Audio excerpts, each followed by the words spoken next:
When the billionaire CEO Vivian Whitmore dropped to one knee in the middle of a crowded ballroom and asked Nolan Pierce to marry her, the entire room stopped breathing. The men who had mocked him as a fortune hunter lowered their eyes, and the women who had whispered about his second-hand suit suddenly found their champagne glasses fascinating. Nolan had not even opened his mouth to answer when his 17-year-old daughter, Tessa, rose slowly from her chair. She did not cry, and she did not smile. She simply looked straight into the eyes of the most powerful woman in Chicago and said one sentence that made the diamond ring tremble in Vivian's hand. In that instant, Vivian understood that if she answered wrong, she would lose Nolan. She would lose the company her family had built for a century, and the secret she had buried for 11 years would finally come crawling into the light. Nolan Pierce arrived at Ashcroft Tower carrying a battered toolbox and a temporary contractor badge that the front desk clerk barely glanced at before pointing him toward the service entrance. His clothes were worn from years of fieldwork, his boots scuffed from 100 job sites, and to the receptionist he looked exactly like what the paperwork suggested he was, a hired hand brought in to inspect a structural problem nobody upstairs wanted to take seriously. Nolan did not argue. He had learned a long time ago that arguing with people who had already decided who you were wasted energy he needed for more important things, so he wheeled his cart of equipment through the narrow service corridor without a word of protest, past pipes and electrical panels, toward the elevator that would take him to the gleaming top floor where Whitmore Meridian was preparing to unveil its newest headquarters to the city. On the top floor, Graham Lockridge, chairman of the board, stood in front of a room full of nervous engineers, pressuring them to sign off on hairline cracks beneath the grand atrium as nothing more than a cosmetic finishing issue. The launch party was 3 days away. Investors from across the country were already booking flights, and Graham had no intention of letting a structural footnote delay the most important night of the fiscal year. When Nolan stepped into that conference room and quietly asked to see the load distribution schematics, Graham barely looked up from his tablet, dismissing him with a wave, as the hourly contractor sent to check a few bolts. But the moment Nolan unrolled the blueprints across the table, his stomach tightened, because the framework staring back at him was almost identical to a system he had designed more than a decade earlier, a system that had vanished from his life along with his name. Nolan warned the room that one of the central support columns was carrying weight in the wrong direction, a flaw that would only worsen under the added strain of hundreds of guests crowding the atrium for the launch.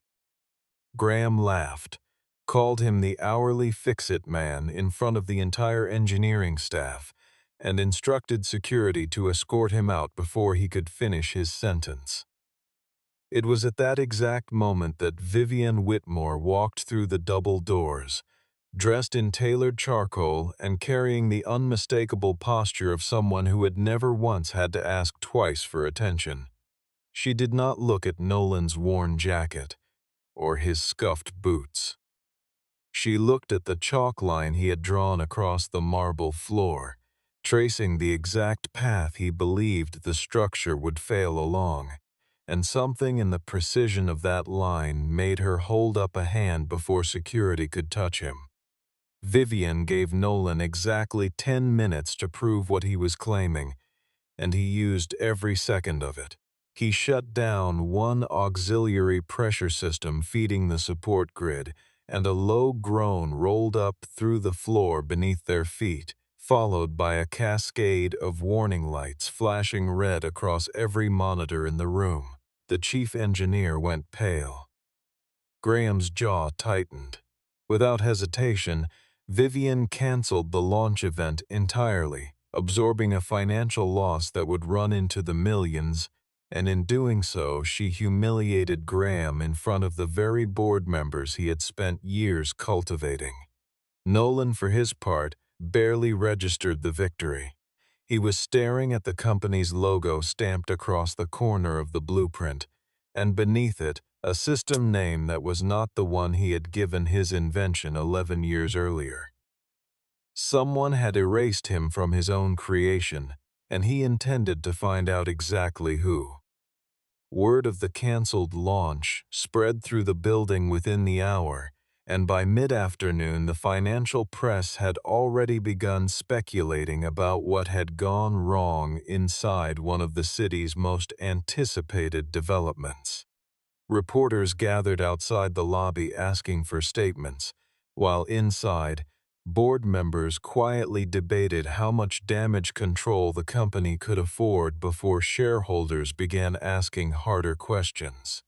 None of them yet knew the name of the man who had forced the cancellation, and for the moment, Nolan preferred it that way, gathering his tools without seeking out a single camera or microphone. Vivian offered Nolan a long-term consulting contract worth 5 times his usual rate, expecting the kind of gratitude she was used to seeing from people desperate to climb. Instead, Nolan declined the contract outright and agreed only to fix the immediate danger, nothing more, nothing permanent. His refusal irritated her in a way she could not immediately name. Most people who walked into her orbit tried to impress her, flatter her, or angle for some future favor. But Nolan said only what was necessary, and then left at exactly 5:30 to have dinner with his daughter, as if the most powerful woman in Chicago real estate was simply another item on his schedule rather than the center of it. Graham tried to minimize what had happened, insisting to the board that any competent in-house engineer could have caught the same flaw given enough time, but nobody on staff could explain the root cause the way Nolan had within minutes. Frustrated and curious in equal measure, Vivian went down to the mechanical level herself to observe him at work. He did not treat her with any particular deference. When she stood too close to an exposed conduit, he told her to step back the same way he would have told any other onlooker, without flattery, without apology, simply stating a fact about safety that happened to apply to her as much as anyone. She asked him how he understood the building's adaptive support grid better than the team that had originally engineered it. Nolan answered carefully, telling her that some designs could have their names changed, but their behavior under stress could never be altered, no matter who claimed credit for them. Vivian sensed there was a deeper meaning buried inside that sentence, something he was choosing not to explain, but she did not press him further, filing the comment away the way she filed away every piece of information that did not yet fit a pattern. At the end of that long day, Nolan's car refused to start in the parking garage, and Vivian offered her driver without thinking twice.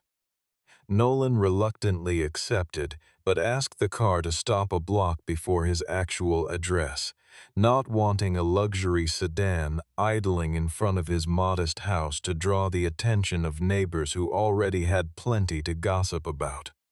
Through the window, Vivian caught a brief glimpse of the small house Nolan had renovated himself, and of Tessa sitting near the window surrounded by architectural models built from cardboard and balsa wood, each one more intricate than the last.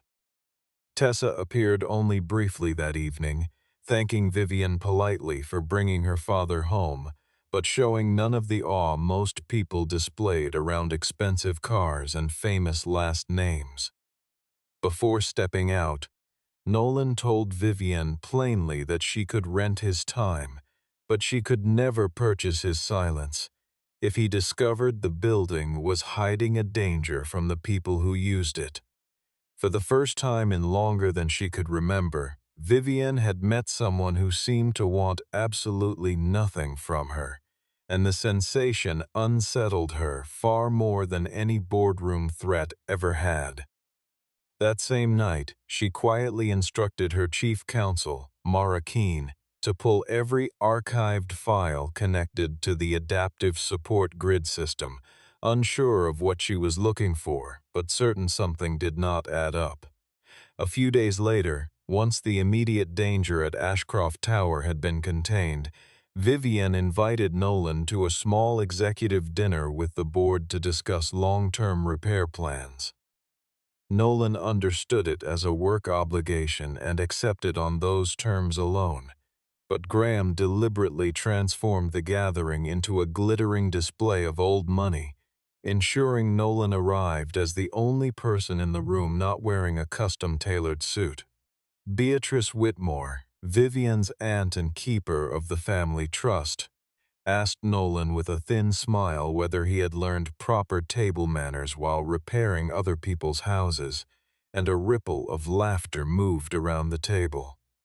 Nolan did not flinch. He calmly identified the exact era of the antique silverware in front of Beatrice, then pointed out, without raising his voice, that it was in fact a modern reproduction rather than the heirloom she had spent the evening claiming it to be. The smile vanished from Beatrice's face instantly. Graham pressed further, suggesting Nolan was simply angling for proximity to Vivian in hopes of changing his fortunes overnight.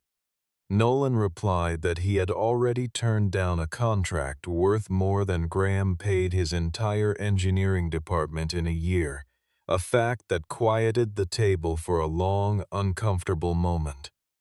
When the formal proposal for repairs was projected onto the screen, Nolan noticed that his name had been quietly removed from the design credits, replaced with vague language crediting the board's internal innovation initiative.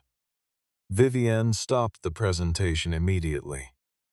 In front of every executive in the room, she demanded his name be restored and announced that no one was permitted to use his work without explicit written consent, a declaration that made it unmistakably clear which side of the table she now stood on. Walking out together afterward, Nolan told her she did not need to defend him, just to prove she was different from Graham. Vivian answered that she had not done it out of pity. She had done it because it was simply correct. As they walked a short distance from the hotel entrance, she admitted she could not remember the last time someone had spoken to her without calculating some advantage first. Beneath the composed, glacial reputation the press had built around her, Nolan began to recognize a woman who had been quietly isolated by the very family that claimed to protect her. A realization that would shape everything that followed between them. At home that week, Tessa needed old family documents for a college application and opened a trunk that had belonged to her late mother, only to discover a folder of detailed technical drawings labeled Pierce Lattice. The geometry on those pages matched, almost line for line, the system currently being celebrated on television in Whitmore Meridian's promotional campaign for its newest developments. Tucked beneath the drawings, Tessa found a stack of old correspondence between her father and Whitmore's innovation division dating back more than a decade. The early letters glowing with praise for his design, the final letter abruptly declaring the concept commercially unviable. Exactly 1 week after that rejection letter was sent, Whitmore Meridian had filed protective patents on a system nearly identical to Nolan's, listing Graham Lockridge as the sole inventor of record. When Tessa confronted her father with the folder spread across the kitchen table, Nolan finally admitted the truth he had carried silently for 11 years. At the time, her mother had been deep in treatment for an illness that consumed every dollar they had, leaving him no resources to fight a legal battle against a family with unlimited funds and unlimited patience. Graham had warned him personally that pursuing the matter would end his career in construction permanently, and Nolan, terrified of losing the only income keeping his family afloat, chose silence over ruin. He had never wanted his daughter to grow up carrying his bitterness, so he buried the entire episode and moved forward, rebuilding a quieter, smaller life as an independent consultant. Tessa argued that Vivian deserved to know the truth, but Nolan resisted, insisting there was no proof she had been involved in the theft, and that he refused to let a relationship still finding its footing collapse into a legal negotiation before it had even properly begun. Meanwhile, Mara discovered records showing Graham had personally ordered the original Pierce files transferred to offline storage years earlier, yet the single most important copy in that archive had since disappeared without explanation, leaving Vivienne increasingly certain that the empire she ran had been constructed on a foundation she did not fully understand. She chose not to confront Nolan immediately, afraid he would assume she was only drawing closer to him to manage a legal liability rather than because she genuinely cared. Instead, she spent her evenings quietly comparing internal patent filings against external engineering journals from the period, building a private timeline that no one else in the company had seen, careful not to alert Graham or Beatrice to how far her suspicions had already traveled. That same week, Tessa noticed something else buried in the old correspondence, a signature on the rejection letter that, upon closer comparison with other documents in the folder, did not appear to belong to the executive whose name was printed beneath it, a small detail that would soon unravel far more than anyone in the Whitmore family expected. She photographed the discrepancy carefully, tucked the originals back into the trunk exactly as she had found them, and said nothing to her father that night, unwilling to reopen a wound before she had something solid enough to offer him. In the weeks that followed, Vivienne and Nolan were forced into close, sustained collaboration to finish repairing Ashcroft Tower, and their relationship deepened slowly, built on trust rather than grand romantic gestures. One evening, Nolan brought her to a small diner near the construction site after realizing she had skipped meals all day chasing investor calls, and for the first time in years, Vivian sat down to eat without an assistant, a bodyguard, or a single person angling for funding nearby. She told him her father had once taught her that a Whitmore was never permitted to need anyone, and Nolan replied gently that needing no one was not strength, it was simply loneliness dressed up as discipline. She asked whether he had ever considered starting over after losing his wife. Nolan admitted he was not afraid of loving again, only afraid of bringing someone insincere into the careful, protected world that he had built for his daughter. Vivian understood, perhaps for the first time, that money could open almost any door in her life except the one that mattered most to her now. Tessa appeared only briefly during a simple family dinner at the Pierce house, where Vivian attempted to make a good impression with an expensive gift that Tessa politely declined, asking instead for one true story about who Vivian really was beneath the headlines. The table was set with mismatched plates, and a chipped water pitcher Nolan had owned since before his wife passed, and Vivian found herself oddly grateful that no one had bothered tidying it into something more impressive for her benefit. Vivienne confessed she had once studied piano as a child, but abandoned it because her father insisted music produced no real power. Nolan recognized in that small admission a woman quietly trying to step outside the executive persona that had defined her entire adult life. But their growing closeness did not go unnoticed.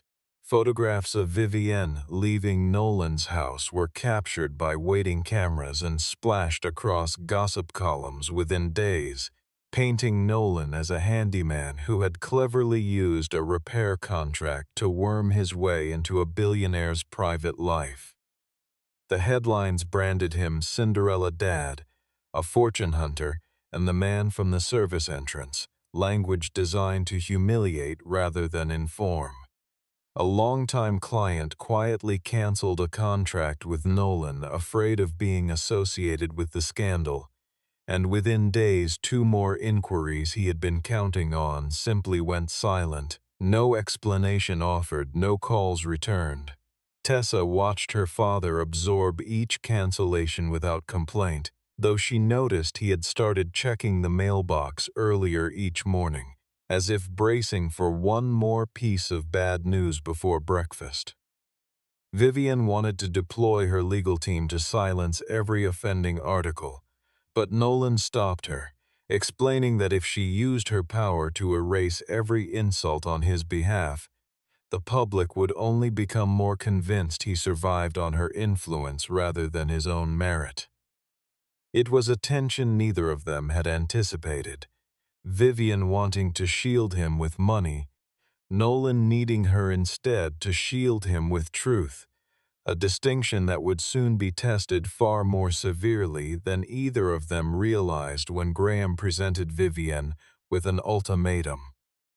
Graham called an emergency board meeting, framing Vivienne's relationship with Nolan as a direct conflict of interest, threatening the company's reputation and shareholder confidence.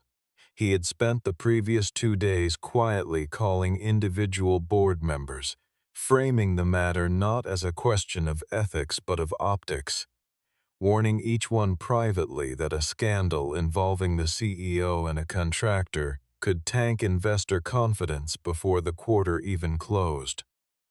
Nolan was not invited, yet he arrived anyway, since his name kept appearing throughout the very documents being used to build a case against Vivienne. Security instructed him to wait in the hallway, and Graham made certain to say, loudly enough for the entire room to hear, that handymen did not get chairs at the table where billionaires made decisions. Vivienne stood, pulled out the empty chair beside her own, and announced that the seat belonged to the man who had saved the company's most important project from collapse. Nolan did not sit immediately. Instead, he placed on the table a detailed report proving Graham had known about the structural flaw weeks earlier and had deliberately suppressed it to protect the launch schedule. Graham countered by branding Nolan an opportunist exploiting the CEO's personal feelings to extort the company, a claim that hung heavily in the silent room. Beatrice demanded Vivienne choose between her family legacy and Nolan.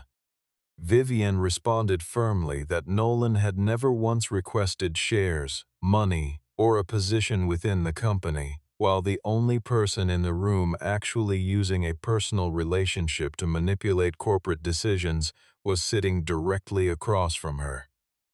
The vote that followed ended in a deadlock, allowing Vivienne to retain her position temporarily, though a final, decisive vote was now scheduled for the company's upcoming centennial celebration. After the meeting, Nolan asked Vivienne plainly whether she had defended him because she trusted him or because she feared what secrets might surface if she did not. The question made her realize, with sudden clarity, that Nolan had known about the theft for far longer than she imagined. He told her the entire story that night, though he withheld the original drawings, explaining that trust could not be built when one side held all the power. Vivienne apologized for what the company had done to him, but Nolan reminded her that one apology from her could not erase 11 years of institutional silence. and the two parted ways for a time, each needing space to absorb what had just been exposed. Rather than ordering her legal team to bury the matter and pressure Nolan into permanent silence, Vivienne instructed Mara to launch an independent internal investigation, fully aware the results could send the company's stock into freefall. She signed the authorization herself, refusing to let an assistant or junior counsel's name appear anywhere near the order, determined that whatever consequences followed would land on her alone and not on anyone she had pulled into the inquiry. Mara worked through the archives for nearly 2 weeks, cross-referencing patent filings, internal emails, and decade-old expense reports tied to the original research budget.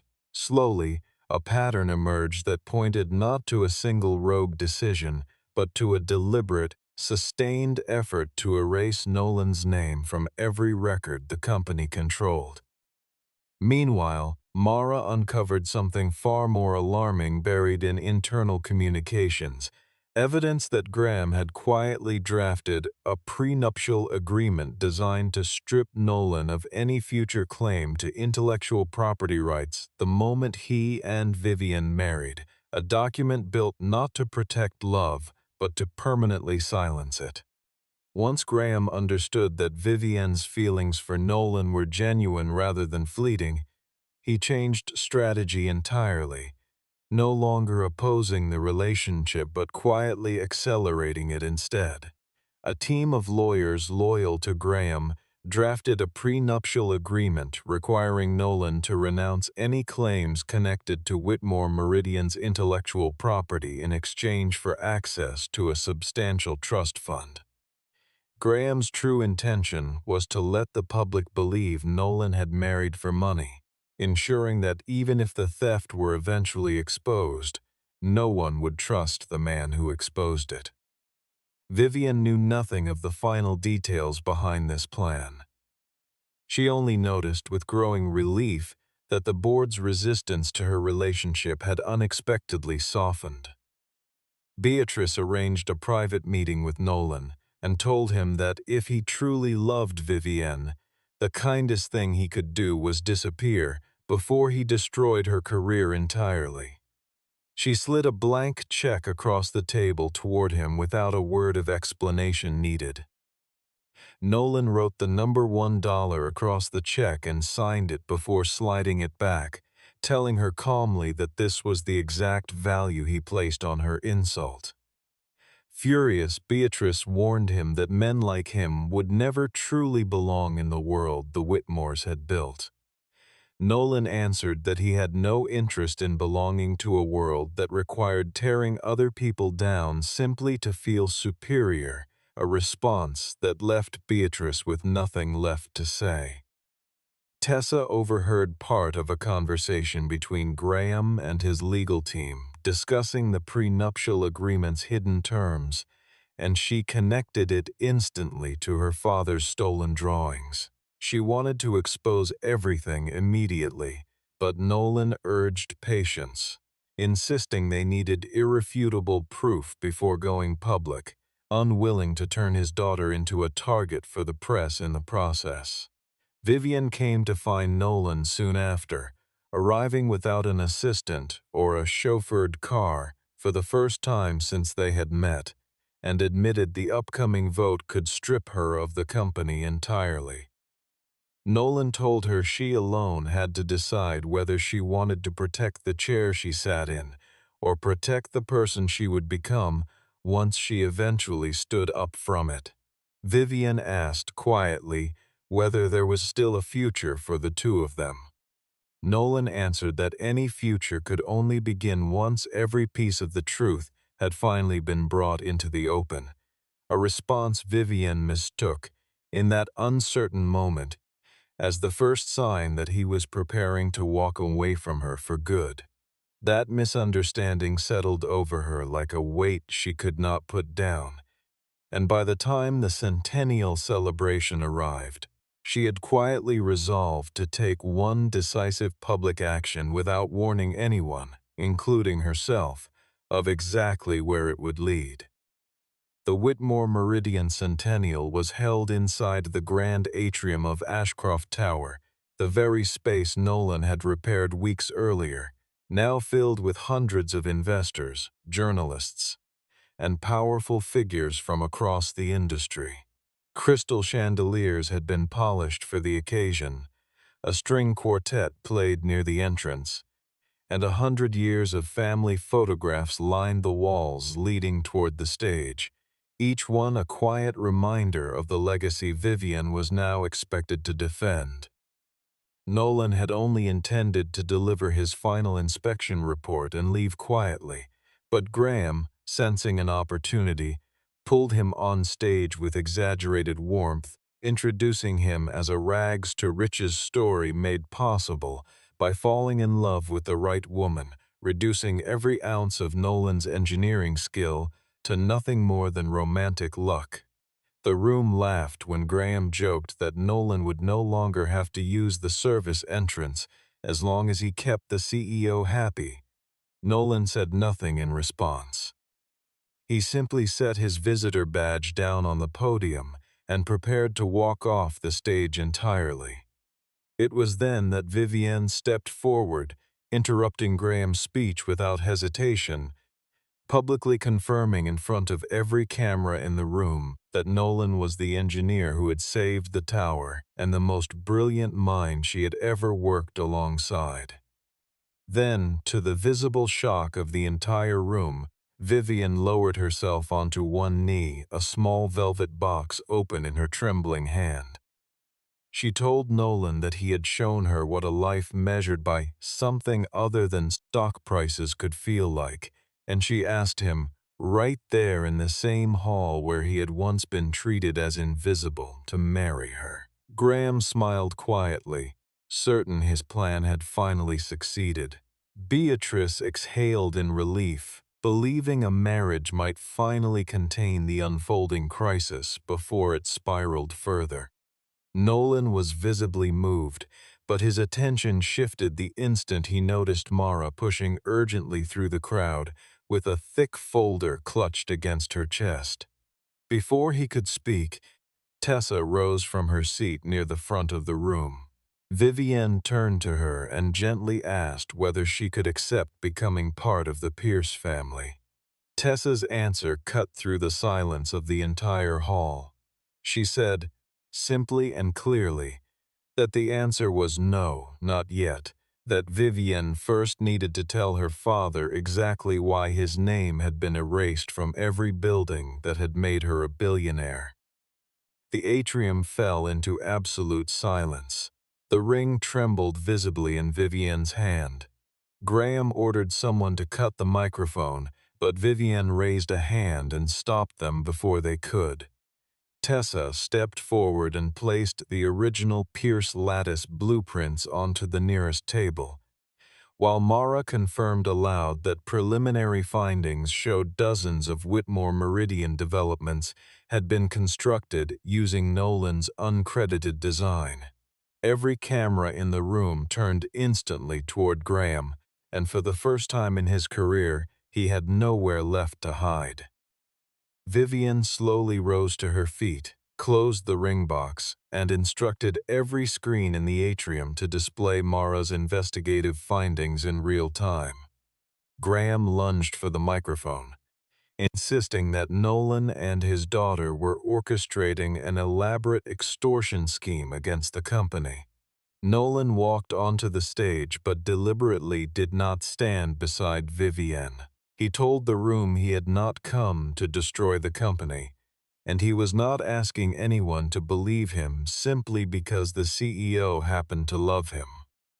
He laid out dated drawings, original correspondence, and detailed engineering notes containing technical reasoning only the original creator could have written. Graham insisted the documents could easily have been forged. At that moment, Owen Reddick, the retired chief engineer Mara had tracked down through old personnel records, stepped forward and confirmed publicly that he had personally witnessed Graham copying Nolan's design years earlier and had been ordered into silence to protect his pension. Graham attempted to shift blame onto Vivienne's late father, but Vivienne produced an email bearing Graham's own digital signature, proving he had personally ordered the renaming of the invention. She announced his immediate suspension from every position he held within the company, froze his access to corporate systems, and turned the entire file over to outside investigators. Several board members warned she lacked the votes necessary to take such drastic action unilaterally. Vivienne replied that if necessary, she would resign as CEO entirely and use her personal shares to fund Nolan's legal case against the very company bearing her family's name. The room that had laughed at Nolan only minutes earlier now could not bring itself to meet his eyes. Beatrice urged Vivienne to think of what the Whitmore name truly meant, and Vivienne answered that a name without honor was not worth protecting any longer. She apologized to Nolan publicly but did not repeat her proposal. Finally, understanding that Tessa had been right all along, that she could not ask Nolan to build a family on a foundation made of dishonesty. Nolan did not forgive her instantly. He told her only that for the first time since they had met, she had acted not as a Whitmore, but simply as herself, a small but meaningful shift that neither of them would forget.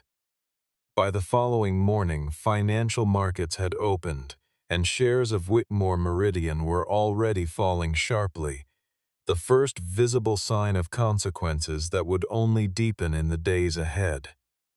In the aftermath of the scandal, Whitmore Meridian's stock continued its sharp decline, and the board pressured Vivienne to place all responsibility on Graham alone, while quietly minimizing the broader scope of the damage. Analysts speculated openly about whether the company could survive a prolonged legal battle, and several major investors threatened to pull their funding entirely unless leadership offered immediate, decisive reassurance. Vivienne refused. Instead, she announced a complete audit of every invention, design, and intellectual property claim the company had used over the past 2 decades. A decision that exposed far more wrongdoing than anyone on the board had anticipated or wanted made public. The board voted to remove her from her position as chief executive, and Beatrice cast the deciding vote against her own niece, choosing to protect the institution rather than the family member who had finally told the truth. Vivienne walked out of company headquarters carrying nothing but a single box of personal belongings, while employees who had once bowed their heads in her presence now avoided eye contact entirely, afraid of being associated with her fall from power. Nolan was waiting outside, though he had not come to rescue her from the consequences of her own choice. He simply asked whether she had any regrets. She told him that losing the company hurt deeply, but continuing to run it on a foundation of lies would have hurt far more in the long run. Nolan then revealed that he had been quietly offered an enormous settlement in exchange for permanent silence, a sum large enough to change his life completely, and he had turned it down without hesitation. Rather than demanding ownership or control of Whitmore Meridian, Nolan requested instead that a compensation fund be established for engineers, architects, and independent creators whose work had been taken or undervalued by powerful institutions over the years. The decision shifted public opinion almost overnight. The man once mocked as a gold digger had just refused the very fortune that could have made him one choosing principle over personal gain in front of the entire country. Smaller shareholders rallied behind both Nolan and Vivienne, and several employees came forward with additional evidence against Graham, emboldened by the courage they had witnessed on stage. Beatrice, watching the company's value continue to collapse faster under new leadership than it ever had under Vivienne, finally approached Nolan and asked, for the first time in her life, for his help in saving what remained of Whitmore Meridian. Nolan told her plainly that he had no interest in saving names. He was only interested in saving people, and in saving the kind of work that genuinely deserved to last. Nolan laid out 3 conditions before agreeing to help stabilize the company. The first was that the system long known as the Whitmore Adaptive Grid be officially renamed Pierce Lattice across every record, contract, and completed structure bearing its design. The second was that a portion of all future revenue generated by the system be redirected into a permanent fund protecting the rights of independent creators and engineers across the industry. The third was that Vivienne be fully reinstated as chief executive, with full authority to rebuild the board from the ground up. Vivienne read each condition twice before signing, struck by how little Nolan asked for himself, given everything he could have demanded. When she asked why he had not requested a seat on the board or a stake in the company that had stolen from him for over a decade, he told her that sitting at the same table as the people who had once dismissed him was never the point. He only wanted the truth written down somewhere permanent, so that no engineer after him would have to fight the same battle alone. Notably, Nolan did not ask for controlling shares, a corporate title, or any formal position of power for himself. The remaining shareholders ultimately accepted his terms, recognizing it as the only realistic path to avoid years of costly litigation and to begin restoring public trust in the company.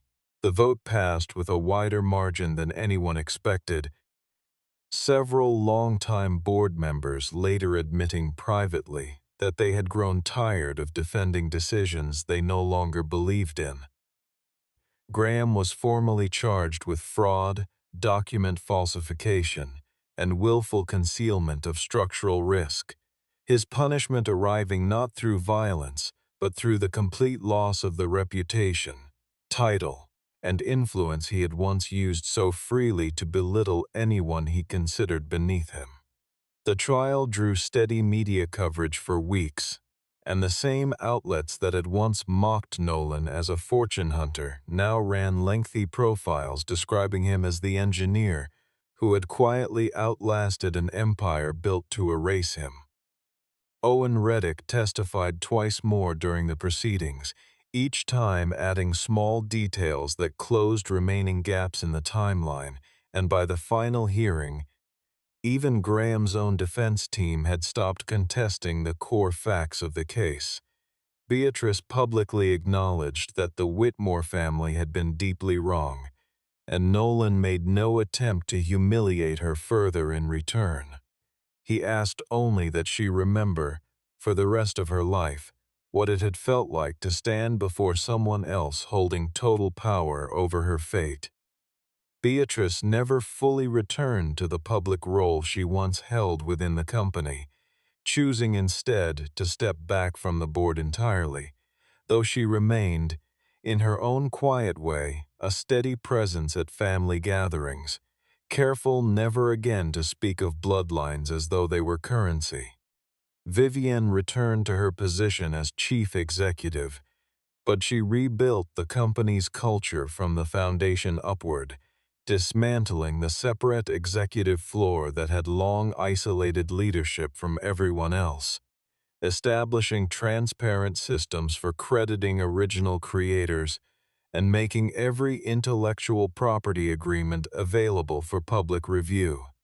New hires were given a tour that began not in the boardroom but in the engineering archive, where the names of every contributor, credited or once forgotten, were displayed along a single long wall facing the entrance. Nolan Pierce's name was permanently engraved in the atrium of Ashcroft Tower, in the exact spot where he had once been told to use the service entrance instead of the front doors. He did not join Vivienne's company as an employee. Instead, he founded his own independent engineering firm, choosing to collaborate with Whitmore Meridian only on terms of complete equality. Slowly, carefully, the relationship between Nolan and Vivienne was rebuilt from nothing, with no ring, no press coverage, and no legal contracts shaping the foundation this time. Vivienne learned, piece by piece, how to exist inside Nolan and Tessa's life, not as a billionaire executive making a grand gesture, but simply as a woman who had finally learned how to keep her word. 6 months later, Vivienne brought Nolan and Tessa to the opening of a small community center built using the Pierce Lattice system, a quiet event with no reporters, no board members, and no powerful guests waiting to be impressed. The building itself was modest compared to the glass towers Whitmore Meridian usually unveiled. A single-story structure meant to house after-school programs and a small public library. Yet Nolan walked through it with the same careful attention he once gave to a 50-story skyscraper, running his hand along a support beam as though greeting an old friend. She took the same ring from her pocket, but this time she did not lower herself to one knee right away. Instead, she turned to Tessa and asked whether she finally had the right to ask the question properly. Tessa looked at the small plaques near the entrance honoring the engineers whose names had once been forgotten, then turned back to Vivienne with a quiet smile. She told her that the last time, Vivienne had proposed simply to hold on to her father, but this time, she had become someone genuinely worthy of him choosing to stay on his own. Vivienne knelt down once more and asked Nolan to marry her for a second time. Tessa stepped back, murmuring softly that her father was free to answer now. Nolan looked only at Vivienne, not at the ring in her hand, and told her yes. The doors of the community center opened behind them, and above the entrance, engraved into the stone, was a single line that bore neither the Whitmore name nor the Pierce name alone, but a simple truth both of them had finally come to understand. No structure can stand for long if its foundation is built upon a lie.